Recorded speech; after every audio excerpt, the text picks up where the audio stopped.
हिंदुओं की मुसलमानों से दुश्मनी कोई वक्ती बात नहीं, ये एक फितरी जज्बा है जो मुसलमानों की हिंदुस्तान आमद के दिन से शुरू हुआ। जब मुसलमानों ने हुकूमत की तो हिंदू दिल से कभी उसे कबूल न कर सके, और जैसे ही कमजोरी नजर आई मरहटे दिल्ली तक आन पहुंचे। अगर अहमद शाह अब्दाली पानीपत में उनका किला कुमा न करता तो इस्लाम का चिराग बहुत पहले बुझ चुका होता।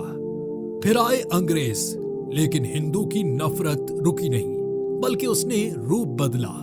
अब हुकूमत को नहीं बल्कि मुसलमानों के वजूद को मिटाने की साजिश बन गई।